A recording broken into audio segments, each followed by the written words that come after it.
Assalamualaikum warahmatullahi wabarakatuh.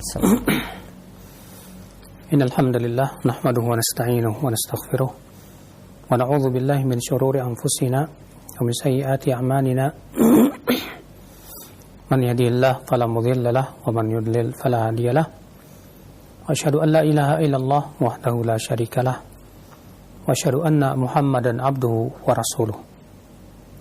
Qala Allah ta'ala fi kitabihil karim, ya ayyuhalladzina amanu taqullaha haqqa tuqatih wa la tamutunna illa wa antum muslimun. Amma ba'd.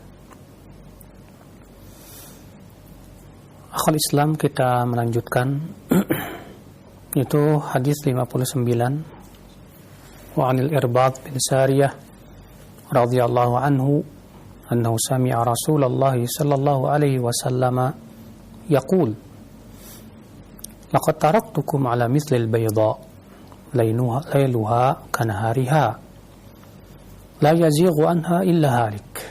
Rawahu Ibnu Abi Asim fi kitab sunnah bi isnadin hasan. Dari Al-Irbad bin Sariyah, semoga Allah meridainya, bahwa ia mendengar Rasulullah sallallahu alaihi wasallam bersabda, sungguh aku telah meninggalkan kalian di atas sesuatu seperti putih bersih. Ya. Artinya al-millah wal hujjah al-wadhihah allati la taqbalu asyubah asla. Artinya putih yang dimaksud dengan putih bersih artinya ia adalah agama, millah, dengan hujjah yang sangat terang benderang, yang tidak ada padanya kesamaran. Maka itulah ya ajaran yang telah ditinggalkan oleh Rasulullah SAW. Lailuha kanahariha, malamnya bagaikan siangnya. La yazighu anha illa halik, dan tidak ada yang menyimpang darinya kecuali orang yang binasa.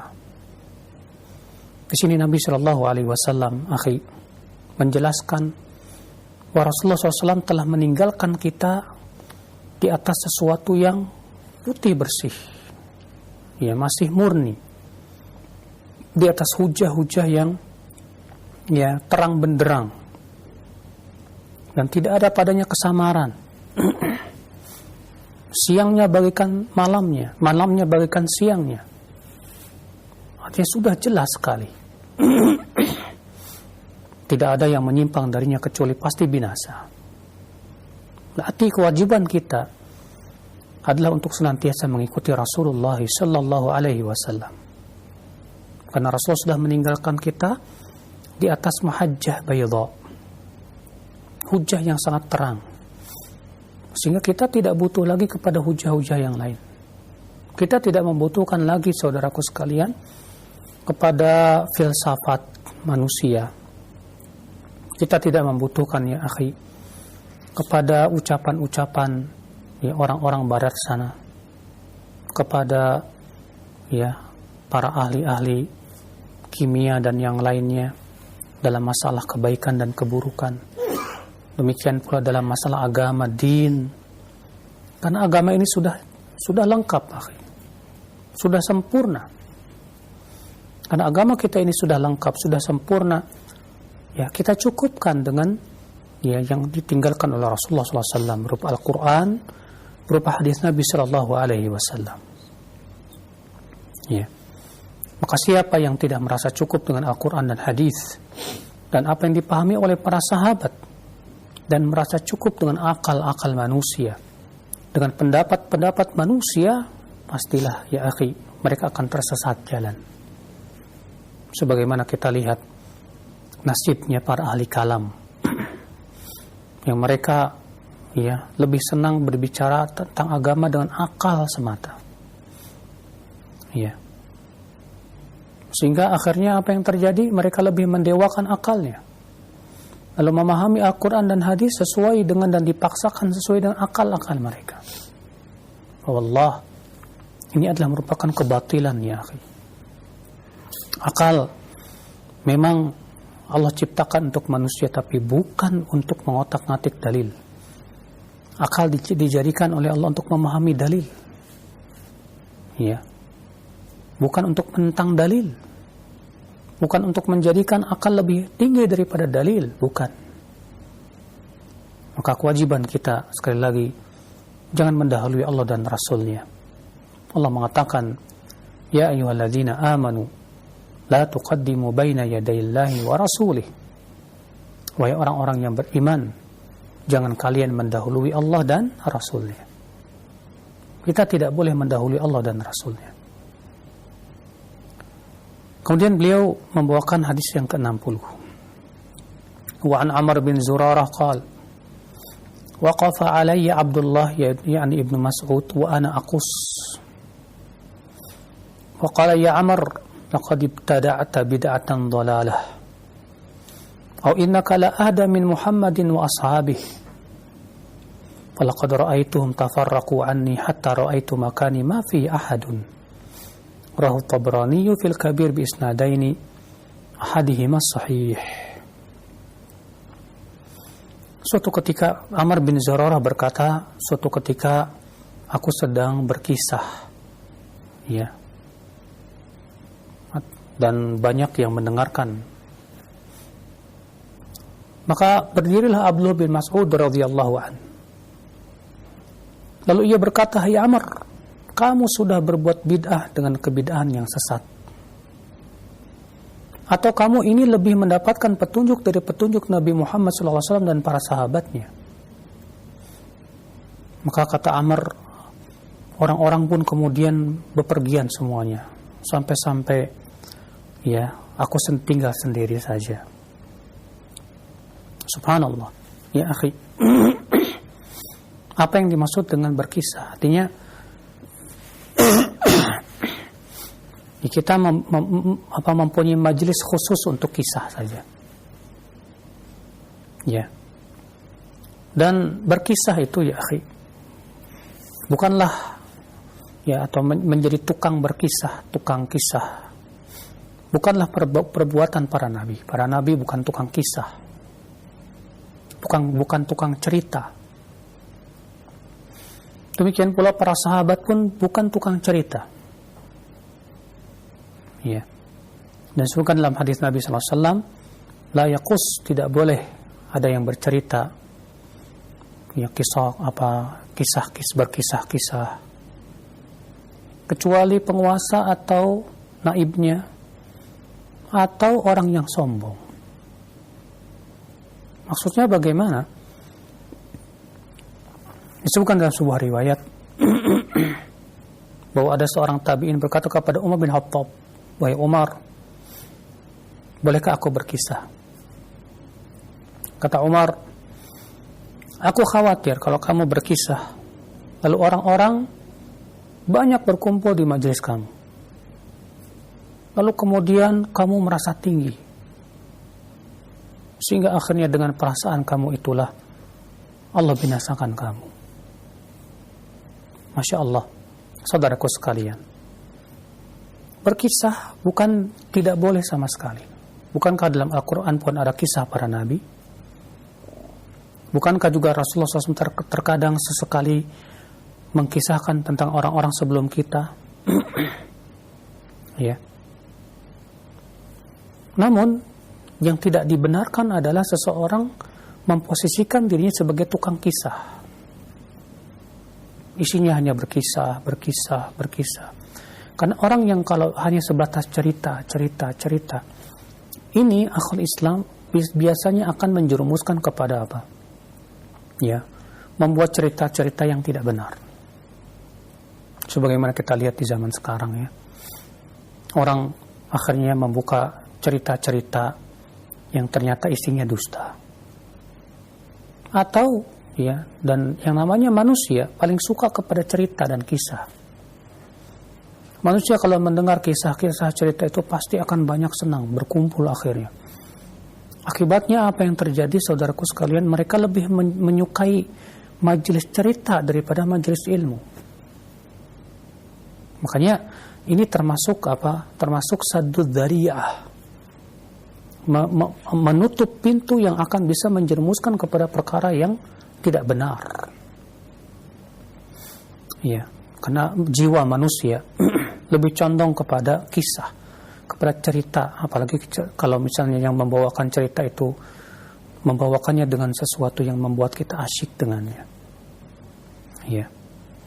Sehingga akhirnya apa yang terjadi? Berpalinglah manusia dari mempelajari Al-Quran, mempelajari hadis Nabi SAW, dan mereka kemudian lebih senang dengan berkisah, dengan cerita dan cerita-cerita. Ya. Nah, ini yang dikhawatirkan tentunya saudaraku seiman. Azani Allah wa iyyakum, kecuali kalau cerita-cerita itu mengandung fikih, mengandung hukum-hukum yang sangat bermanfaat sekali. Ya. Maka di sini Abdullah bin Mas'ud radhiyallahu an, ketika melihat Amr bin Zurarah sedang berkisah, maka Abdullah bin Mas'ud radhiyallahu anhu berdiri mengingkari. Ya. Lalu Abdullah bin Mas'ud berkata, kamu sudah berbuat bid'ah yang sesat, atau kamu ini lebih mendapat hidayah dari Nabi Muhammad SAW dan para sahabatnya. Ini menunjukkan saudaraku, ya, kewajiban kita adalah merujuk para ulama besar. Jangan mendahulukan pendapat kita. Ini Amr bin Zurarah berkisah. Dia menganggap seakan-akan ya berkisah itu sesuatu yang baik dan bagus. Tapi ternyata diingkari oleh Abdullah bin Amr bin Al-As. Berapa banyak di zaman sekarang kita lihat, ya, penuntut-penuntut ilmu mengemukakan pendapat-pendapatnya di Facebook, di media-media sosial, dan mengkritisi ya sesuatu menurut pendapat akalnya saja, tanpa merujuk para ahli ilmu. Ya, akibatnya apa yang terjadi? Akhirnya ia berbicara dengan tanpa ilmu. Dia berbicara dengan kedustaan. Dia berbicara dengan kebodohan. Dia tidak takut kepada Allah Subhanahu wa taala. Kalau para sahabat, para tabi'in saja, mereka sangat takut sekali berpendapat dengan ra'yu mereka sendiri. Namun kita di zaman ini subhanallah Allahul musta'an, sangat berani ya untuk mengemukakan pendapat kita padahal kita bukan ulama, bukan ahli ilmu, tanpa kita bermusyawarah dan bertanya kepada para ahli ilmu. Ya. Inilah zaman yang Rasulullah SAW sabda akan munculnya 3 perkara yang membinasakan itu. Di antaranya apa? Seseorang akan bangga dengan pendapatnya. Ya. Maka ini menunjukkan juga seorang ahli ilmu hendaklah mengingkari seorang penuntut ilmu yang melakukan perbuatan yang menyimpang dari manhaj yang hak. Ini dia Abdullah bin Mas'ud radhiyallahu an, ketika melihat Amr bin Zurarah sedang berkisah, sedang bercerita, maka Abdullah bin Mas'ud radhiyallahu an berdiri, lalu ia mengatakan, kamu sudah berbuat bid'ah, atau kamu ini sudah lebih mendapatkan hidayah dari Nabi Muhammad SAW dan para sahabatnya. Ya, lihat Abdullah bin Mas'ud, ya akhi, berhujjah dengan perbuatan Rasulullah dan para sahabatnya. Berarti itu menunjukkan, jadikan Rasulullah dan pemahaman para sahabat sebagai parameter kita dalam menilai berbagai macam pemahaman-pemahaman. Ya. Abdullah bin Mas'ud mengingkari Amr bin Zurarah yang sedang bercerita. Kenapa? Karena Nabi Muhammad SAW tidak pernah menjadi tukang cerita. Bahkan sudah kita sampaikan hadisnya dari Rasulullah SAW tadi. Para sahabat pun juga tidak pernah ada satupun yang menjadi tukang cerita. Tidak Abu Bakar, tidak Umar, tidak Utsman, tidak Ali. Tidak pula para sahabat Rasulullah SAW yang lainnya. Ya. Ternyata ini Amr bin Zurarah, ia bercerita dan memposisikan diri sebagai tukang cerita. Maka kemudian Abdullah bin Mas'ud radhiyallahu an mengingkarinya dengan hujjah bahwasanya Nabi Muhammad SAW dan para sahabatnya tidak melakukan itu. Ya. Hadis ini dikeluarkan oleh At-Tabrani dengan 2 sanad, salah satunya sahih. Ya. Kita masuk ke bab yang baru, at-targhib fil bada'ati bil khair liyustanna bih. Wat-tarhibu minal bada'ati bisyarr khaufa an yustanna bih. Anjuran untuk memulai perbuatan yang baik agar diikuti oleh manusia. Dan ancaman dari memulai perbuatan buruk karena khawatir akan diikuti oleh orang-orang. Hadis 61 an Jarir radhiyallahu anhu qala, ya, dari Jarir, semoga Allah meridainya, Jarir bin Abdullah, seorang sahabat Rasulullah SAW yang sangat ganteng sekali. Sampai-sampai para ulama menyebut beliau sebagai Yusufnya umat Islam. Ya, kenapa? Karena Jarir bin Abdullah ini sangat luar biasa ganteng banget. Sampai-sampai Rasulullah SAW menyifati Jarir itu ala wajhi mashatu malak, wajahnya bagikan malaikat. Saking rupawannya Jarir ini. Dari Jarir, semoga Allah meridhoinya, ia berkata, kunna fi sadrin nahar inda Rasulullah sallallahu alaihi wasallam. Kami dahulu pernah di awal siang berada di sisi Rasulullah sallallahu alaihi wasallam. Ya, ini menunjukkan Rasulullah SAW biasa berkumpul dengan para sahabatnya. Maka seorang ustadz, seorang kiai, jangan merasa canggung untuk berkumpul dengan sahabat-sahabatnya. Namun tentunya bukan berarti berlebihan, tidak. Faja'ahu qaumun uratun, lalu datanglah suatu kaum yang telanjang, mujtabin nimar wal aba, hanya memakai nimar dan aba. Nimar itu pakaian kasar yang terbuat dari kain wol. Ya. Mutaqallidis suyuf, dalam keadaan pedang-pedang mereka terhunus, maksudnya mereka terlihat sangat miskin sekali. Mereka datang, terlihat pakaiannya saja, mengenaskan. Amatuhum min Mudhar, kebanyakan mereka dari Mudhar, bal kulluhum min Mudhar, bahkan seluruhnya dari Banu Mudhar. Banu Mudhar ini, ya akhi, sebuah kabilah yang terkenal ganas. Ya, ada sebuah hadis disebutkan, ada seorang Arab Badui datang dan berkata, wahai Rasulullah, kami datang dari suatu tempat yang jauh, ya Rasulullah. Dan antara tempat kami dan engkau ada sebuah perkampungan dari Banu Mudhar. Kenapa mereka baru berani melewati perkampungan Banu Mudhar itu di bulan Rajab?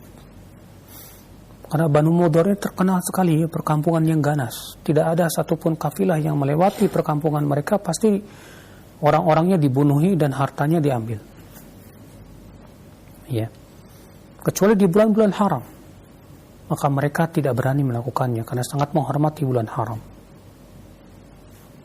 Nah, kemudian ada orang-orang Mudhar ini masuk Islam, datang ke Rasulullah SAW.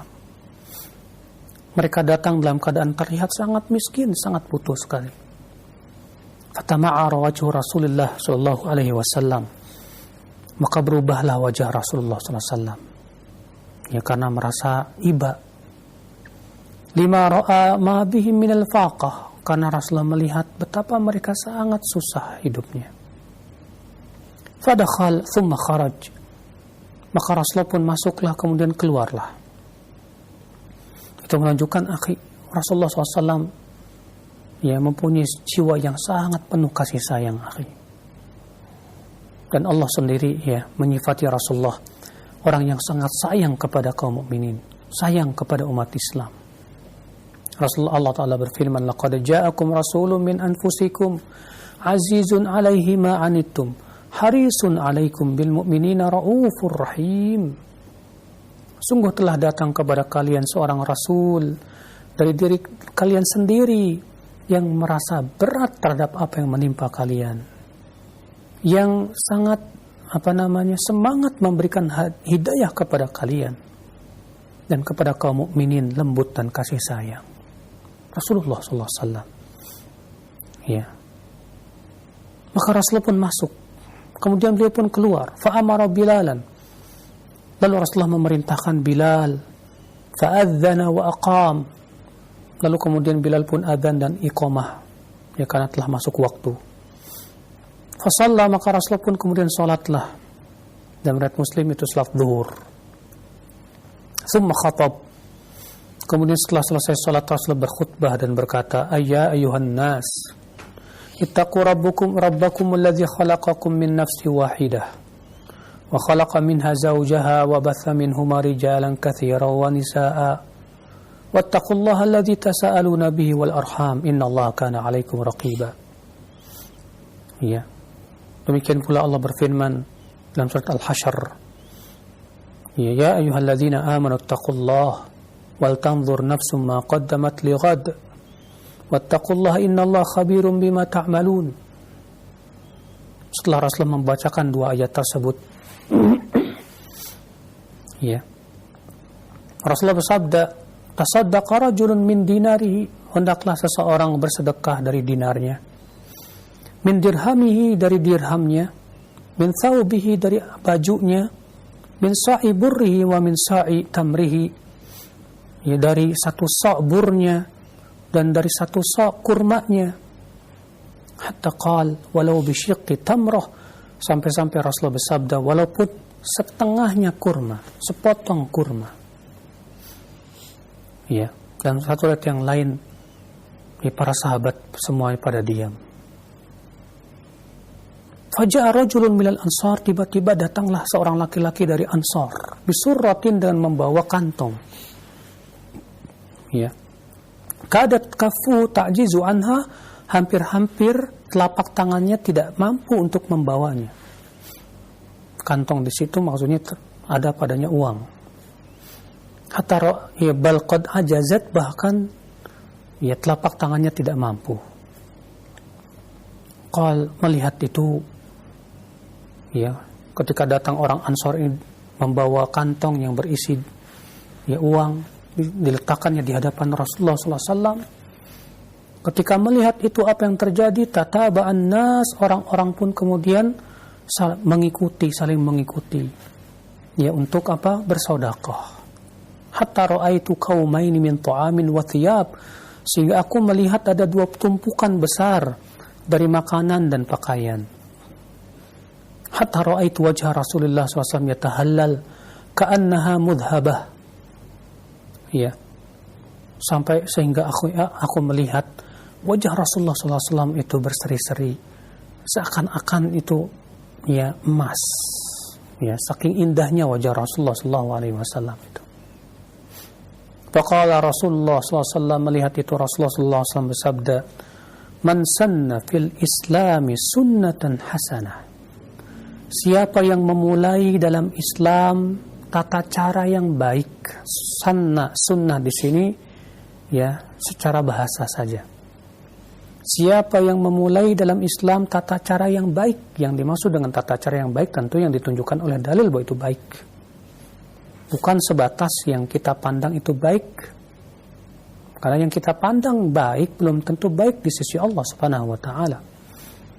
Maka yang dimaksud dengan man sanna fil islami sunnatan hasanah, siapa yang memulai dalam Islam tata cara yang baik, maksudnya yang dipandang oleh syariat baik, yang ditunjukkan oleh dalil bahwa itu baik. Karena hadis ini berhubungan dengan sedekah, sedangkan sedekah tentu, ya, jelas sekali kebaikannya ditunjukkan oleh dalil. Bukan hadis ini menunjukkan kita membuat-buat suatu ibadah yang tidak pernah dicontohkan oleh Rasulullah SAW. Bukan, tidak mendukung kepada pendapat seperti itu. Karena mereka yang mengatakan adanya bid'ah hasanah berhujah dengan hadis ini, akhi. Ya, padahal hadis ini berhubungan dengan sedekah, dan sedekah sama sekali bukan bid'ah. Ya. Maka yang dimaksud dalam hadis man sanna fil islami sunnatan hasanah, siapa yang memulai dalam Islam sebuah sunnah hasanah, yaitu tata cara yang baik, yaitu yang ditunjukkan oleh dalil bahwa itu adalah perkara yang baik. Ya. Falahu ajruha wa ajru man amila biha min ba'dih, maka ia mendapatkan pahalanya dan pahala orang-orang yang mengamalkannya setelahnya, min ghairi an yunqasa min ujurihim syai', tanpa pahala-pahala mereka dikurangi sedikit pun juga. Sebaliknya, wa man sanna fil islami sunnatan sayyi'ah, siapa yang memulai dalam Islam sebuah tata cara yang buruk, yaitu yang ditunjukkan keburukannya oleh dalil syariat. Iya. Seperti misalnya orang yang memulai di suatu kampung, misalnya dia yang memulai perbuatan riba. Gara-gara itu kemudian orang-orang pada makan riba, maka dia akan menanggung dosanya dan dosa orang-orang yang mengikutinya itu. Kana alaihi wizruha wa wizru man amila biha min ghairi an yanqusa min auzarihim syai'un. Maka ia mendapatkan dosanya dan dosa yang mengamalkannya tanpa mengurangi dosa mereka sedikit pun juga. Lihatlah saudaraku seiman. Iya. Nabi SAW ketika melihat kaum Bani Mudhar yang datang dalam keadaan sangat mengenaskan sekali, Rasulullah SAW segera menyuruh para sahabat untuk sedekah, minta kepada para sahabat untuk bersedekah. Maka kita pun ketika melihat ada saudara kita sesama muslim yang susah hidupnya, segeralah kita minta datang kepada orang kaya untuk membantu dia. Iya, seperti ini tidak apa-apa ya akhi. Ini termasuk ad-dal alal khair kafa'ilih. Orang yang menunjukkan orang lain kepada kebaikan itu sama dengan ia melakukannya. Maka ketika kita menunjukkan orang-orang kaya kepada kebaikan yang mereka bisa berlomba-lomba padanya, kita mendapatkan juga pahala yang sama. Alhamdulillah. Maka Rasulullah SAW, ya karena kasih sayang beliau yang luar biasa, segeralah setelah selesai sholat, Rasulullah SAW menganjurkan para sahabatnya untuk bersedekah. Tapi ternyata para sahabat diam saja. Tiba-tiba datanglah orang Ansar membawa satu kantong uang. Ya, melihat itu orang-orang akhirnya mengikuti semuanya itu. Ini menunjukkan akhi, ya, hendaklah kita berusaha menjadi orang yang memulai berbuat kebaikan. Kalau kita misalnya, jadi kita sedang berkumpul sama teman-teman, kita lihat teman-teman pada lalai semua, ya, mereka jauh dari berzikir kepada Allah. Maka kita kemudian yang memulai untuk berzikir kepada Allah Subhanahu wa taala. Ya, daripada kita ngomong yang enggak, mendingan kita bicara tentang ilmu saja. Akhirnya dengan seperti itu teman-teman kita akhirnya mau berbicara tentang kebaikan. Subhanallah ya akhi, kita mendapatkan kebaikan dan pahala dari mereka juga. Orang tua ketika mengajarkan anaknya akhi, ketika misalnya anaknya diajarkan, nak, kalau makan itu pakai tangan kanan, jangan pakai tangan kiri, nak, karena tangan kiri itu kata Rasulullah itu setan. Akhirnya si anak sampai besarnya dia selalu makan pakai tangan kanan. Selama itu juga orang tuanya dapat pahala terus. Orang yang mengajarkan kebaikan, seorang ustadz ataupun siapapun yang men-share kebaikan, ya, antum misalnya men-share ilmu di sebuah media sosial, lalu kemudian ada orang-orang yang mengamalkannya, masya Allah, antum dapat pahala. Tapi ketika antum tidak mengamalkannya, Allah murka kepada antum. Iya. Kenapa? Karena kamu sudah mengatakan sesuatu yang kamu tidak lakukan. Kabura maqtan 'inda Allah an taqulu ma la taf'alun. Sungguh besar kemurkaan Allah, kamu mengatakan apa yang kamu tidak lakukan. Iya. Saudaraku seiman, maka hadis ini menunjukkan kita dianjurkan untuk berusaha, berlomba-lomba di dalam kebaikan. Kita berusaha bagaimana supaya kita menjadi pembuka pintu kebaikan. Kita yang memulai kebaikan tersebut. Naam saudaraku seiman, azani Allah wa iyyakum. Oleh karena itulah Rasulullah SAW memberikan targhib di sini. Siapa yang memulai dengan tata cara yang baik dalam Islam, maka ia mendapatkan pahalanya. dan pahala orang-orang yang mengamalkannya. Masya Allah. Ya. Maka kalau kita yang kita sudah menjadi pemula, lalu diikuti orang banyak, bersyukurlah kepada Allah dan jangan sekali-kali kita mengungkit-ungkit kebaikan kita kepada mereka. Jangan Anda katakan saya yang memulainya. Kalau bukan karena saya, kalian tidak akan mendapatkan pahala. Ya akhi, ya, ini sama saja kita mengungkit-ungkit kebaikan ya, seakan-akan bahwasanya ya kita berbangga diri dengan kebaikan tersebut. Wallahi tidak layak. Cukuplah Allah Subhanahu wa taala yang sudah memberikan pahala kita yang besar. Ya. Alhamdulillah, kalau Allah jadikan kita sebagai orang yang pertama kali membuka pintu kebaikan, alhamdulillah, bersyukur kepada Allah. Kemudian banyak orang yang mengamalkan sunnah yang telah kita ajarkan kepada manusia. Alhamdulillah, kita sudah dapat pahala besar, ya akhi. Jangan batalkan dengan keangkuhan kita, ujub kita, kesombongan kita. Ya, bahkan kemudian mengungkit-ungkit ya jasa-jasa kita. La wallah. Akhal Islam, azani Allah wa yakum. Nah, di sini juga menunjukkan, akhi, jangan sampai kita menjadi orang yang memulai perbuatan buruk lalu diikuti orang banyak. Terlebih seorang ustaz, seorang kiai, jangan sampai ia mencontohkan contoh-contoh yang buruk terhadap teman-temannya, yang kemudian dijadikan hujah, dijadikan alasan oleh murid-muridnya. Ya. Maka dari itulah, ya akhal Islam, ya betapa bahayanya ketika seorang ajengan, seorang kiai, seorang yang diikuti banyak orang, public figure, mereka kemudian melakukan perbuatan-perbuatan yang buruk. Lihat para artis-artis yang mereka menjadi public figure masyarakat, yang kemudian gaya pakaian mereka, gaya bicara mereka diikuti oleh orang banyak. Mereka akan menanggung dosanya jika ternyata itu dosa. Ya. Mereka-mereka yang menjadi YouTubers, yang viewersnya sampai jutaan, bahkan ada yang puluhan juta. Lalu kemudian ya memberikan video-video yang enggak-enggak, yang isinya maksiat kepada Allah, dan ternyata ditonton oleh jutaan orang, berarti jutaan dosa yang akan ia dapatkan pada hari kiamat. Mereka yang membuat televisi, radio yang isinya ternyata acara-acaranya maksiat, lalu kemudian ditonton oleh jutaan orang di negeri kita ini, berarti jutaan dosa yang ia akan tanggung nanti pada hari kiamat. Ya, mengerikan saudaraku sekalian. Hanya orang-orang yang bertakwa yang takut kepada Allah.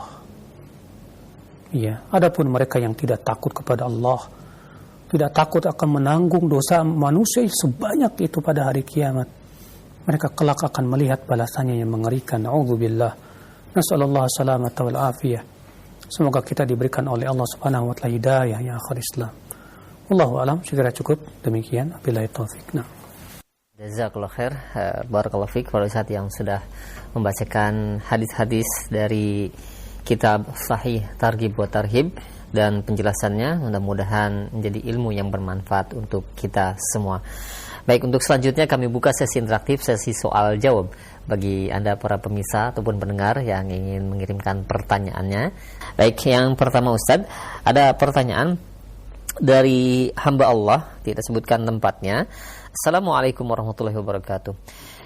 Ya Ustaz, dahulu orang-orang tua kita jika sedang berkumpul dengan anak-anaknya dan para cucunya menjelang waktu istirahat tidur, pada saat-saat seperti itu orang tua kita mendongeng bercerita tentang kisah-kisah binatang. Dalam isi buku dalam kisah tersebut berniat orang tua hanya sekedar cerita, tetapi dalam ada kebaikan yang sifatnya mendidik yang bisa diambil. Bagaimana hukumnya Ustaz bila kita selaku orang tua sering berkisah dengan niat seperti itu, yang umumnya anak-anak itu tertarik dengan cara-cara di atas? Mohon penjelasannya. Pertama, orang tua hendaklah mendidik dengan ilmu, bukan hanya sebatas menurut pendapatnya itu baik. Karena saudaraku seiman, para sahabat pun punya anak-anak. Adakah satu pun sahabat yang kalau menidurkan anak-anak itu dengan cara berkisah dengan kisah-kisah yang tidak ada faktanya? Adakah tabi'in yang melakukan perbuatan seperti itu? Bukankah yang lebih baik ya ketika anak hendak tidur kita ajarkan doa untuk tidur? Kalaupun kita mau membawakan kisah, coba bawakan kisah-kisah para ulama yang menyebabkan mereka cinta kepada para ulama. Bawakan kisah para rasul, para nabi yang menyebabkan mereka cinta kepada para rasul dan nabi.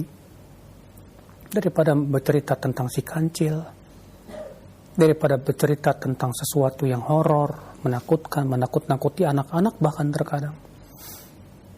Allah itu nggak ada manfaatnya.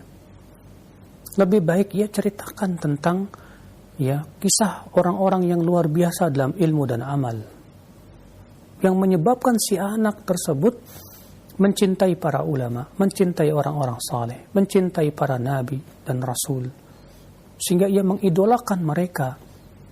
Sebab kalau si anak ini sudah mengidolakan para ulama, dia akan cinta kepada ilmu.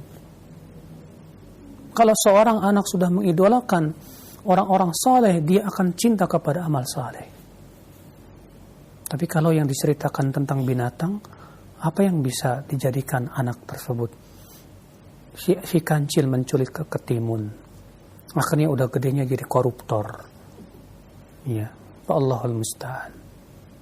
Nah, baik. Ya, syukur atas jawabannya. Demikian untuk yang bertanya. Dan selanjutnya ada pertanyaan kembali, Ustaz.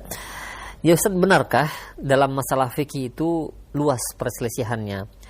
Contoh, ketika ada larangan, maka jika dicari pembolehannya, akan ada saja ulama yang membolehkannya. Seperti halnya, misalkan larangan jual beli kucing yang ada hadisnya. Tapi jika dicari pembolehannya, maka ternyata ada ulama yang membolehkannya. Dan juga contoh-contoh yang lainnya. Nah, bagaimana cara orang awam Ustaz seperti kami untuk memilahnya? Karena dalam hal ini juga kadang membingungkan. Nah. Pertama, yang harus kita pahami bahwa perkara yang sudah menjadi ijma ulama itu jauh lebih banyak daripada yang masih diperselisihkan. Yang kedua, yang harus diketahui bahwa tidak setiap perselisihan itu bisa kita terima. Kalau ternyata perselisihan itu bertabrakan dengan ijma atau bertabrakan dengan nas yang sahih dan sharih, tidak mansukh dan tidak bertabrakan dengan hadis yang lain, maka pendapat yang menyelisih ini batil. Contoh misalnya, Abu Hanifah membolehkan arak bila tidak terbuat dari anggur. Maka pendapat ini diingkari oleh para ulama karena apa? Bertabrakan dengan hadis yang sahih dan sharih, tidak mansukh dan tidak ada mu'aridnya.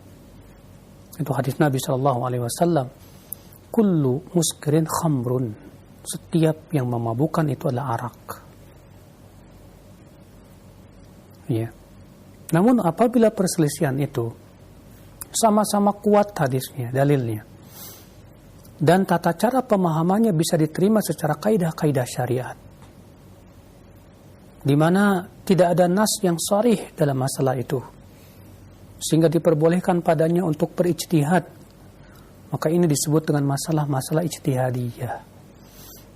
Maka pada saat itu kewajiban kita mengeluarkan seluruh kemampuan kita untuk melihat mana yang paling kuat, yang lebih mendekati dalil. Ya. Kemudian kita rajihkan tanpa menyesatkan yang lainnya. Tanpa juga kita memaksakan pendapat kita kepada orang lain. Ini khusus masalah ijtihadiyah, akhi, yang tidak ada nas yang sharih. Ya. Terjadinya ikhtilaf para ulama banyak faktor. Syekhul Islam Taimiyah rahimahullah, ketika membicarakan tentang sebab-sebab munculnya perselisihan, beliau menyebutkan sekitar 10 sebab. Di antaranya, terkadang satu ulama sampai kepadanya hadis, ulama yang satu belum sampai kepadanya hadis. Sehingga yang satu berijtihad dengan ijtihadnya lalu salah. Yang satu berhujjah dengan dalil yang sahih. Maka saat itu kita wajib memegang yang jelas ada hadisnya dan tinggalkan pendapat ulama yang ijtihadnya bertabrakan dengan nas. Sebab yang kedua, kata beliau, atau kedua-duanya sampai kepadanya hadis. Sudah sampai hadisnya, namun yang satu sampai kepada hadis dari jalan yang dhaif, dan yang satu lagi sampai kepadanya dari jalan yang sahih. Sehingga yang satu tidak berpendapat dengan hadis tersebut dengan keyakinan bahwa hadisnya dhaif. Sementara yang satu berhujjah dengannya karena dia melihat hadisnya sahih. Itu jadi ikhtilaf para ulama. Atau yang ketiga, sampai kepada dua-dua ulama tersebut dari jalan yang sahih. Ternyata mereka berbeda pendapat dalam memahami dalil tersebut. Karena bisa jadi ada hadis lain yang seakan-akan bertabrakan dengannya. Ada mu'aridnya. Ya. Atau bisa jadi yang satu memandang hadis ini sudah mansukh. Ya, seperti misalnya yang tentang masalah hadis memegang kemaluan. Ada dua hadis, yang satu mengatakan batal dan wajib berwudu. Yang satu lagi mengatakan tidak batal, dia hanyalah bagian tubuh kamu. Sehingga perselisihan para ulama dalam memahami hadis ini. Dua hadis yang saling bertabrakan ini. Mereka ada yang menjamak, mengkompromikan dua hadis. Terjadi ikhtilaf para ulama bagaimana tata cara mengkompromikan dua hadis ini. Ada yang mengatakan seperti Imam Malik bahwasanya memegang kemaluan kalau dengan syahwat batal, kalau tidak dengan syahwat tidak. Ada yang mengkompromikan beda lagi, bahwasanya perintah untuk berwudu itu hukumnya sunnah. Adapun tidak berwudu itu menunjukkan boleh. Ada lagi yang lebih memilih tarjih. Ya. Yang mentarjih pun juga ikhtilaf. Yang satu mentarjihkan hadis yang membatalkan dan mewajibkan wudu. Bahkan mereka mengatakan bahwasanya hadis yang menyebutkan tentang tidak perlu berwudu itu sudah mansukh, sudah dihapus. Ya. Terjadi ikhtilaf para ulama di dalam memahami hadis, dua hadis yang saling bertabrakan itu. Ini masalah ijtihadiyah, berarti tidak ada nas dalam masalah ini yang sharih. Maka pada waktu itu kita hanya berusaha sekuat tenaga untuk mencari kebenaran. Ya, adanya perselisihan ulama itu ujian, ujian. Maka ketika kita melihat para ulama berselisih pendapat dalam suatu permasalahan, jangan kita mundur, salah. Sebagian penuntut ilmu malah mundur, malas uyang, capek, dan yang lainnya. Sebab kalau dia mundur, dia tidak akan mendapatkan kebenaran ya selama-lamanya. Tapi justru dia sing-singkan lengannya. Dia bertanya kepada para ahli ulama, alim ulama, yang dia yakini akan kepiawaian dalam ilmunya, dalam hadis dan fikihnya. Ya. Kalau dia sudah bertanya kepada para ulama ternyata masih saja bingung, maka di saat itulah kita tak lihat mana yang lebih menenteramkan hati kita. Ya, amalkanlah. Nah ini, ya tentunya seorang penuntut ilmu, sekali lagi talabatul ilm, ya kewajiban mereka adalah berusaha dulu untuk bertanya. Karena Allah berfirman, fas'alu ahla dzikr in kuntum la ta'lamun, tanya kepada ahlinya jika kamu tidak tahu. Tapi kalau kamu sudah diberikan oleh Allah, sudah belajar usul fikih, kaidah fikih, bahasa Arab, ya, dan kamu juga faham tentang bagaimana memposisikan ikhtilaf para ulama, maka berijtihadlah Anda, bersungguh-sungguhlah Anda untuk melihat mana yang paling kuat dari pendapat-pendapat tersebut. Ya, wallahu a'lam. Nah, bagaimana dengan misalkan tadi dikatakan bahwa ada perselisihan yang tidak bisa diterima dan ternyata ada ijtihad ulama yang salah tersebut yang tidak bisa diterima, ternyata ada yang mengikutinya, Ustaz. Apakah yang mengikutinya itu dikatakan berdosa? Kalau dia mengikutinya sekedar karena mengikuti hawa nafsu. Misal, Abu Hanifah mengatakan arak yang tidak terbuat dari anggur boleh. Ya. Kemudian dia minumlah arak, dan ketika diingkari, lalu dia berhujah dan mengatakan Abu Hanifah membolehkan. Akhirnya dia membolehkan suatu dalil hanya sebatas ada pendapat ulama. Maka ini sebuah kesalahan besar. Pelakunya berdosa karena dia mengikuti hawa nafsu. Kewajiban dia bukan melihat pendapat ulamanya, tapi yang dia lihat itu dalilnya. Makanya dalam masalah perselisihan ulama, kita tidak boleh berhujah, berdalil dengan pendapat ulama. Ini salah besar. Ini ya kaidah yang harus kita pahami yang disebutkan Syekhul Islam Taimiyah dalam Majmu' Fatawa. Dalam masalah perselisihan ulama, jangan dijadikan dalil itu pendapat ulama, salah. Ketika ikhtilaf ulama nih, antum bawakan tapi menurut pendapat Abu Hanifah boleh. Salah besar. Bukan seperti itu cara berdalil. Pendapat ulama bukan dalil, akhi. Pendapat ulama boleh dijadikan dalil kalau memang pertama itu menjadi ijma' para ulama, atau tidak diketahuinya adalah perselisihan dan telah ditunjukkan oleh dalil yang sahih sesuai dengan hujjah. Adapun dalam masalah ikhtilaf para ulama, kemudian yang satu berhujjah dengan pendapat ulama, yang satu berhujjah dengan pendapat ulama, maka ini jelas bertabrakan dengan firman Allah, fa in tanaza'tum fi syai'in farudduhu ila Allahi war Rasul. Jika kalian berselisih pada suatu permasalahan, maka kembalikan kepada Allah dan Rasulnya. Kepada Allah yaitu kitabullah, Al-Quran, dan kepada Rasulnya itu hadis Nabi SAW. Maka ketika Anda saya merojikan pendapat madhab Hanafi dalam masalah ini, apa hujah Anda? Apa dalil Anda? Kalau Anda berkata saya merojikan pendapat madhab Hanafi, ya karena saya Hanafi madhab. Wah, ini salah besar, akhi. Itu namanya fanatik. Anda fanatik kepada pendapat manusia. Apakah Imam Abu Hanifah itu nabi? Bukan. Imam Abu Hanifah itu manusia. Imam Abu Hanifah pernah berkata kepada muridnya yang bernama Abu Yusuf. Apa kata beliau, kata Abu Hanifah? Ya Aba Yusuf, wahai Abu Yusuf, jangan kamu catat semua yang aku ucapkan. Karena aku ini manusia, kata Abu Hanifah.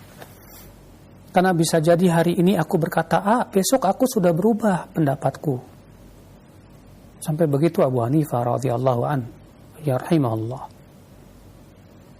Maka kalau kamu merojikan pendapat hanya karena kamu menisbatkan diri kepada madhabnya tersebut, ini namanya fanatisme yang tercela, akhi. Tapi ketika kamu merojikan suatu pendapat karena adanya dalil dan hujjah, karena kamu melihat ada dalilnya ini, saya merojikan pendapat madhab Syafi'i ini karena hujahnya saya melihat kuat sekali. Dalil-dalilnya begini, nggak masalah. Silakan. Sehingga yang Anda jadikan sandaran itu bukan madhabnya, tapi yang Anda sandarkan, kamu jadikan sandaran itu dalilnya dari Al-Quran dan hadis Nabi Sallallahu Alaihi Wasallam. Wallahu a'lam. Nah, insyaallah syukran jazakallahu khair atas jawaban dan penjelasannya, sangat bermanfaat sekali, mudah-mudahan menjadi ilmu bagi kita semua. Dan selanjutnya kami beralih di layanan telepon. Silahkan bagi Anda yang ingin bertanya, mungkin sudah ada yang masuk. Assalamualaikum. Waalaikumsalam warahmatullahi wabarakatuh. Dengan siapa, di mana Bapak? Dengan Kadan dari Cianjur. Silahkan Pak Kadan. Ya, assalamualaikum Ustaz. Waalaikumsalam. Barakallahu fiik. Saya ingin bertanya tentang fikih Ustaz. Jadi ketika saya atau kita menemukan imam sedang ruku di dalam sholat, jadi apakah kita harus bersedekap dulu sebelum meruku setelah takbiratul ihram, Ustaz?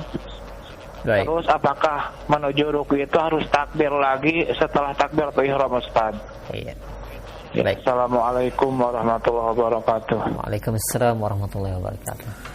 Waalaikumsalam warahmatullahi wabarakatuh. Apakah ketika imam ruku kita ketika masuk sedekap dulu Allahu Akbar baru kemudian ruku, ataukah kita langsung takbiratul ihram saja lalu kemudian ruku?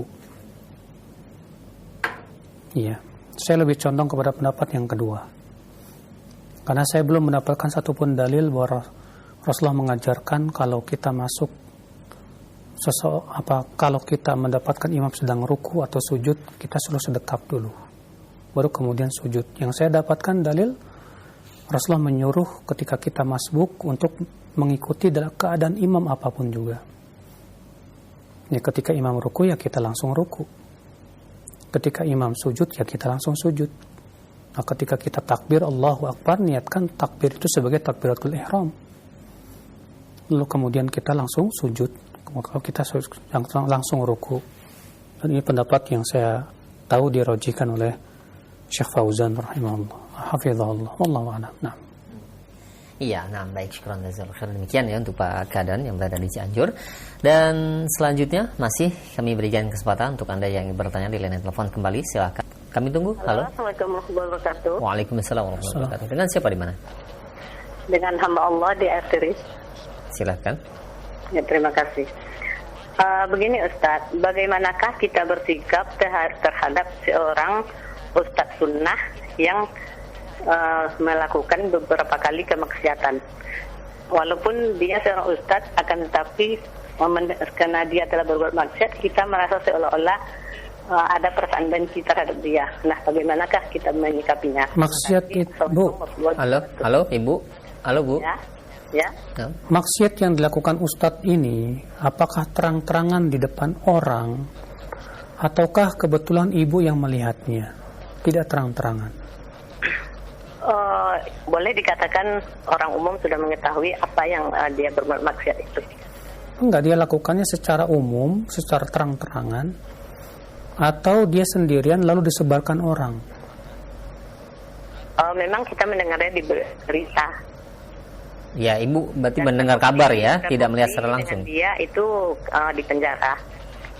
Akan tetapi masih menyampaikan setelah keluar dari penjara, masih mengeluarkan pengajian. Bagaimana kita bersikap terhadap ustaz seperti ini? Iya. Assalamualaikum warahmatullahi wabarakatuh. Waalaikumsalam warahmatullahi wabarakatuh. Dia di penjara karena maksiatnya. Kemudian dia keluar dari penjara, dia tetap mengajar. Kita lihat, dia taubat nggak? Kalau dia memang bertaubat dengan taubat yang nasuh, dia memohon ampun kepada Allah Subhanahu wa taala, maka ya, dan dia pun tidak mengulangi maksiatnya tersebut, ya, Allah Maha Pengampun. Ya, kalau memang ternyata dia memperbaiki diri, memperbaiki akhlaknya dan yang lainnya, dan menjauhi maksiatnya, maka pada waktu itu ambillah ilmu darinya. Tapi kalau ternyata dia tidak bertaubat, dia malah kembali mengulanginya, ya, maka jangan ambil ilmu darinya. Ya, kenapa? Karena dia adalah orang fasik.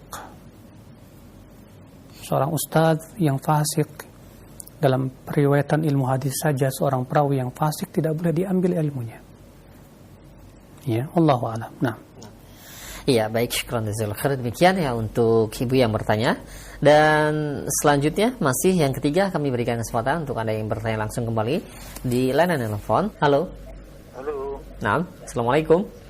Waalaikumsalam. Dengan siapa di mana, Bapak? Dari Pak Eko Manak Bengkulu.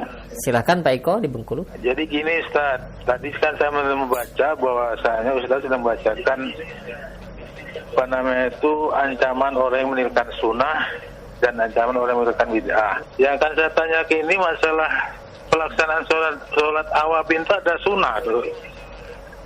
Sholat awabin maksudnya yang mana, Pak? Ya, sholat awabin itu kan saya pernah baca yang dilakukan oleh kawan-kawan saya itu dari hadis Bukhari, mengatakan bahwa saya bila melaksanakan sholat 6 rakaat sesudah maghrib itu akan mendapatkan pahala sama dengan ibadah 12 tahun. Baik, Pak. Baik, cukup Pak ya. Taiko, ditunggu jawaban. Itu, Ustaz, ya. Terima kasih. Assalamualaikum. Waalaikumsalam. Waalaikumsalam warahmatullahi wabarakatuh. Ya, salat tentang hadis salat awabin 6 rakaat antara maghrib dan isya. Itu pernah kita jelaskan, hadisnya sangat lemah. Hadisnya dhaif jiddan. Ya, tidak bisa dijadikan hujjah dan tidak ada dalam Sahih Bukhari. Ya, dusta orang yang mengatakan bahwa hadisnya ada dalam Sahih Bukhari. Yang ada sebuah riwayat yang dihasankan oleh Syekh Albani rahimahullah, yaitu sholat antara maghrib dan isya tanpa ada batasan waktu, tanpa ada batasan rakaat maksudnya. Ya, bukan dalam sebuah riwayat ya bahwa Rasulullah SAW sholat antara maghrib dan isya, namun tidak ada disebutkan batasan rakaatnya berapa. Dan dalam sebuah riwayat juga Anas bin Malik ketika menafsirkan firman Allah Subhanahu wa taala, kanu qalilan minal laili ma yahja'un, mereka dahulu sedikit sekali tidurnya di waktu malam. Kata Anas, artinya mereka sholat antara maghrib dan isya. Itu menunjukkan bahwa kebiasaan Rasulullah dan para sahabatnya, mereka menggunakan waktu antara maghrib dan isya untuk memperbanyak sholat sunnah. Ya, Allahu a'lam. Nah. Baik, syukran jazakallahu khair Ustaz atas jawabannya. Demikian untuk Bapak Eko yang berada di Bengkulu. 3 pertanyaan sudah kami terima di layanan telepon dan selanjutnya kami beralih kembali di layanan pesan singkat. Baik, ya, kami ajukan pertanyaan mengenai infak Ustaz.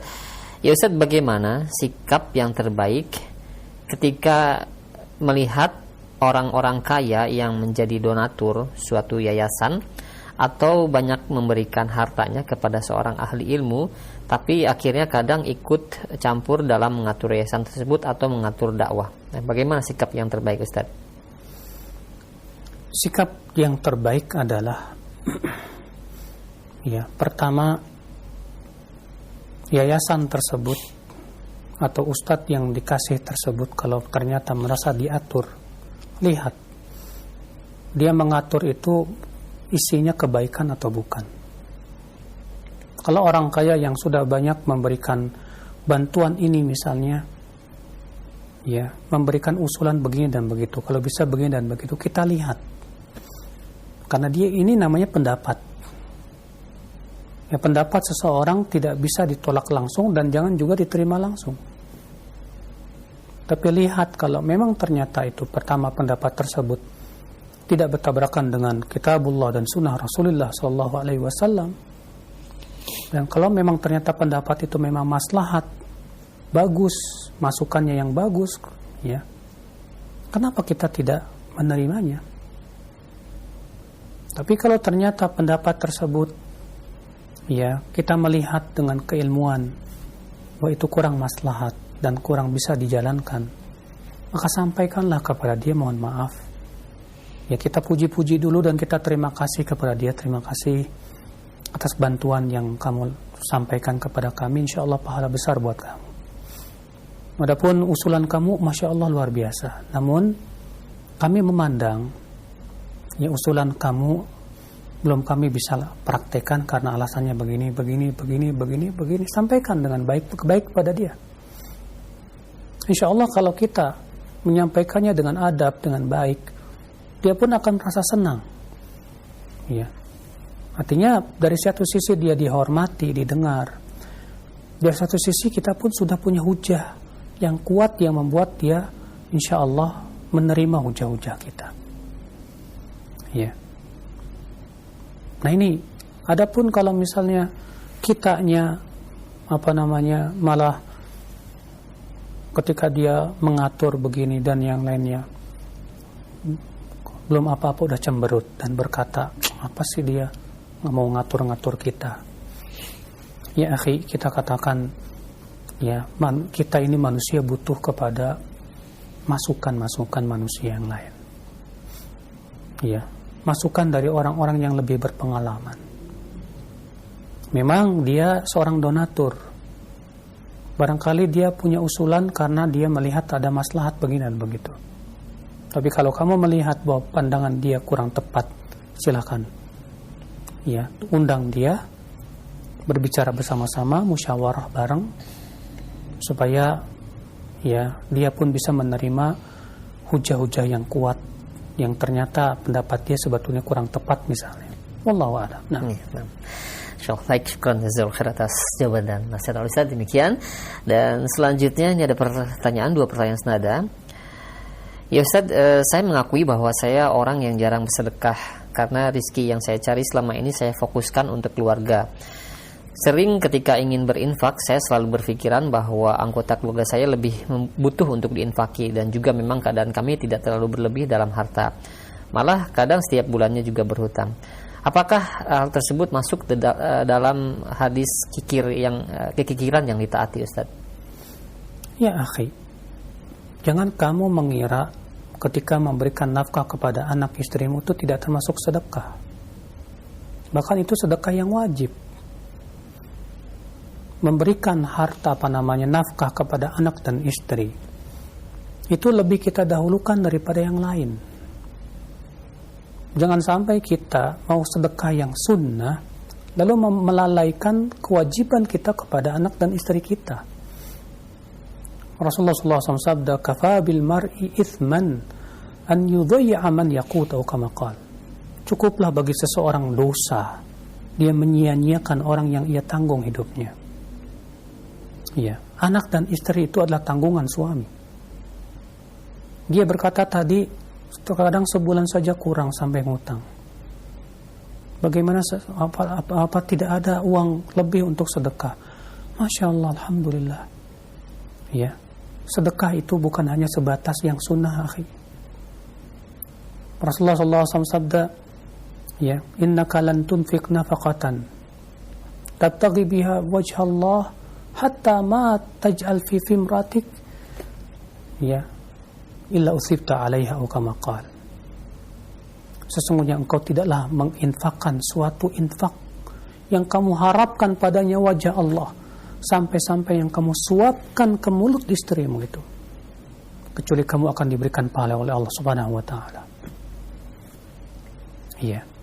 Masya Allah. Maka dari itulah, ya, kita justru kamu yang kamu lakukan ketika kamu berusaha untuk mencari nafkah untuk anak dan istri. Alhamdulillah, kamu sudah dapat pahala besar karena sudah melaksanakan perkara kewajiban seorang suami kepada anak dan istrinya. Ataupun kemudian kamu mau bersedekah sunnah dan ternyata kamu tidak mampu, Allah maafkan karena ketidakmampuan kamu itu. Ya Allah. Insyaallah. Baik, syukran jazakallahu khair atas jawaban dan nasihat Ustaz. Demikian. Dan selanjutnya ada pertanyaan kembali di dalam pesan singkat mengenai larangan mendahului Allah dan Rasulnya, Ustaz. Para ahlul ahwa atau mereka yang berbuat kebid'ahan selalu saja ada dalil yang dikemukakan, seperti halnya hadis terompah Bilal yang mendahulinya masuk surga karena sholat sunnah setelah wudhu, dan hal ini katanya tidak diajarkan oleh Nabi SAW. Bagaimana cara mendakabinya? Ya akhi, beda dengan pencari kebenaran dengan pencari ahli hawa dengan ahlul haq. Kata para ulama, ahlul haq itu mencari dalil dulu baru mengamalkan dan meyakini. Sedangkan ahlul hawa itu meyakini dan mengamalkan dulu baru cari pembenaran. Cari dalil. Dan dia akan berusaha untuk memaksakan dalil sesuai dengan pemahamannya. Padahal dalil itu tidak mendukung sama sekali. Contoh diantaranya hadis Bilal tadi. Ketika Rasulullah bersabda kepada Bilal, "Ya Bilal, bima sabaqtani ilal jannah." Wahai Bilal, dengan apa engkau mendahului aku ke surga? Kata Bilal, "Wahai Rasulullah, ma ahdatsu hadatsan qat." Tidaklah aku berhadas illa tawadda'tu indah, kecuali aku berwudu, wahai Rasulullah, dan aku salat 2 rakaat. Kata Rasulullah, "Bihima." Dengan 2 itu kamu masuk surga. Lalu mereka berkata, "Lihat, Rasulullah aja enggak tahu apa yang diamalkan oleh Bilal." Berarti Rasulullah belum mensyariatkan sehingga Bilal yang pertama kali melakukannya. Kita jawab pertama, akhi. Jangan samakan zaman Rasul dengan zaman sekarang. Kalau di zaman Rasulullah SAW ada seorang sahabat mengamalkan suatu amalan, lalu Rasulullah SAW membenarkan dan menyetujuinya, maka pembenaran dari Rasul itu adalah hujjah, dalil. Kenapa? Karena tidak mungkin Rasulullah membenarkan kecuali berdasarkan wahyu dari Allah Jalla wa'ala. Allah Ta'ala berfirman, wa ma yantiqu anil hawa in huwa illa wahyu yuha. Tidaklah Nabi Muhammad SAW berbicara dari hawa nafsunya, akan tetapi ia adalah wahyu yang Allah wahyukan kepadanya. Maka ketika Rasulullah mensetujuinya, maka itu menjadi syariat. Ya. Bagaimana disamakan dengan di zaman sekarang yang wahyu sudah terputus? Bagaimana hendak disamakan dengan zaman sekarang yang Islam sudah sempurna? Adakah kiai di zaman ini yang mendapatkan wahyu? Adakah ustadz di zaman ini yang mendapatkan wahyu? Jibril yang mana yang mendatangi ulama di zaman sekarang kemudian dia memberikan wahyu kepadanya? Maka kalau ada orang-orang yang mengaku saya dapat wahyu dari malaikat Jibril, sungguh ia telah kafir, murtad dari agama Islam, karena sama saja dia mengaku nabi setelah Rasulullah SAW wafat. Maka bagaimana hendak disamakan di zaman pensyariatan di mana Rasulullah SAW yang membenarkan dengan di zaman sekarang yang syariat sudah sempurna? Lihat pendalilan mereka itu sangat cacat sekali. Pengkiasan, penyamaan mereka itu sangat aneh sekali. Ya. Terlebih, dari mana di situ bahwasanya Bilal yang pertama kali melakukannya? Rasulullah hanya bertanya, amal yang mana yang kamu lakukan? Karena Rasulullah tidak tahu yang gaib. Rasulullah tidak tahu apa amalan yang selama ini Bilal lakukan terus menerus. Ya. Ternyata Bilal mengatakan, tidaklah aku berhadas kecuali aku berwudu padanya. Sementara sholat wudu sudah diajarkan oleh Rasulullah SAW. Ya, sebagaimana Utsman bin Affan mengatakan, ketika Utsman bin Affan mencontohkan tentang wudu Rasulullah SAW, setelah selesai wudu, Utsman bin Affan mengatakan apa?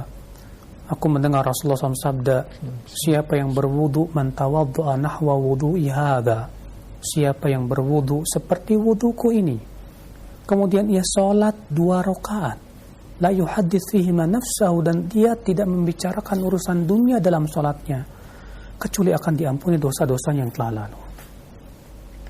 Iya. Dan para sahabat pun membawakan hadis-hadis tentang sholat setelah wudu ini. Nah, inilah saudaraku sekalian, ini namanya memaksakan pemahaman supaya pas dengan amalan dia yang dia lakukan. Ya, kebid'ahan yang senantiasa dia ada-adakan. Ya, padahal sebetulnya dalil tersebut sama sekali tidak mendukung. Wallahu alam, semoga yang saya sampaikan bermanfaat. Subhanakallah bihamdika asyhadu an la ilaha illa anta astaghfiruka wa atubu ilaik. Wassalamualaikum warahmatullahi wabarakatuh.